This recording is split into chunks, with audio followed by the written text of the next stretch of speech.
தமிழ்நாடு ஓய்வு பெற்ற அலுவலர்கள் சங்கத்தின் மாவட்ட கூட்டம். தருமபுரி மாவட்ட தமிழ்நாடு ஓய்வு பெற்ற அலுவலர்கள் சங்கத்தின் மாவட்ட கூட்டம் மாவட்ட தலைவர் மாணிக்கம் தலைமையில் மாவட்ட சங்கத்தின் கூட்டரங்கில் நடைபெற்றது. துணை தலைவர் நாகசேகரன் முன்னிலை வகித்தார். கூட்டத்தில் கலந்து கொண்ட அனைவரையும் தணிக்கையாளர் மகாலிங்கம் வரவேற்று பேசினார். மாவட்ட செயலாளர் கந்தசாமி சிறப்புரையாற்றினார். மாநில மத்திய செயற்குழு உறுப்பினர் மணி பேசும்போது, தமிழக முதல்வர் சட்டமன்றத்தில் விதி 110 கீழ் ஓய்வூதியர்கள் மற்றும் குடும்ப ஓய்வூதியர்களுக்கு வெளியிட்ட அறிவிப்புகள் குறித்தும் மத்திய அரசு அறிவித்துள்ள 8வது ஊதியக்குழு குறித்தும் சிறப்புரையாற்றினார். இதற்கு தலைமையேற்று நடத்தி கொண்டிருக்கின்ற நம்முடைய அன்பிற்கும் பாசத்துக்குரிய மாவட்ட தலைவர் அண்ணன் மாணிக்கம் அவர்கள், வாழ்த்துறை வழங்க அமர்ந்திருக்கின்ற நம்முடைய நெஞ்சமெல்லாம் நீங்க இருக்கின்ற நம்முடைய மாவட்ட செயலாளர் அருமையா கந்தசாமி அவர்களே, இந்த நிகழ்ச்சியிலே கலந்து கொண்டு பல்வேறு நிகழ்ச்சிகளெல்லாம் நாம் இங்கே பொருட்களாக வைத்து பேசுவதற்கு தயாராக இருந்த சூழ்நிலையில் இன்று நம்மிடையே வருகை தந்து தமிழ் சிறந்த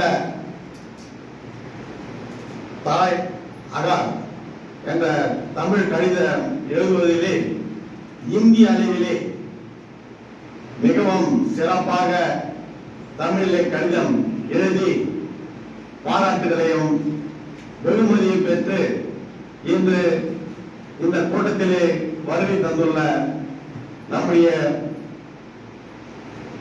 அருமை சகோதரர் திரு அடிமொழி அவர்களை பலத்த கரவொலி மூலம் வருக வருக வருக. இக்கூட்டத்தில் 1/1/2025 முதல் 2% அகவிலைப்படி உயர்வை வழங்கிய தமிழக முதல்வருக்கு நன்றி தெரிவிக்கப்பட்டது. தேசிய அஞ்சல் துறை சார்பில் நடத்தப்பட்ட கடிதம் எழுதும் போட்டியில் மாநில அளவில் முதல் மற்றும் 2ஆம் பரிசு பெற்ற தருமபுரி வட்டத்தை சார்ந்த ஆசிரியை வனிதா மற்றும் ஆசிரியர் அறிவொளி ஆகிய இருவருக்கும் கூட்டத்தில் பாராட்டுக்கள் தெரிவிக்கப்பட்டது.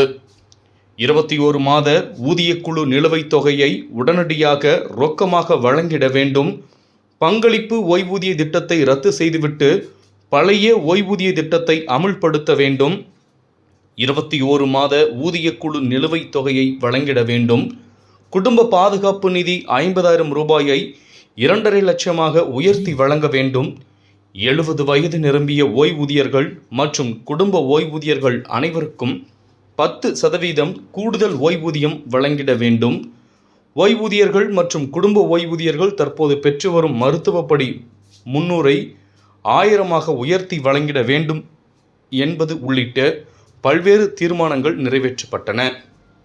இந்த கூட்டத்தில் கோபாலகிருஷ்ணன், ஜெயபால், பரமசிவம், ராமு, தட்சிணாமூர்த்தி, வேதமூர்த்தி, முத்துக்குமரன், தேவி, ராஜம்மாள், தேவி, கோபாலகிருஷ்ணன், சாந்தா, சிந்தாமணி, சையத் பிரதோஷ், வெங்கடேஸ்வரன், கோபால், ஜெயபால், கிருஷ்ணமூர்த்தி, மங்கம்மா, ராஜேஸ்வரி ஆகியோர்கள் கலந்து கொண்டனர்.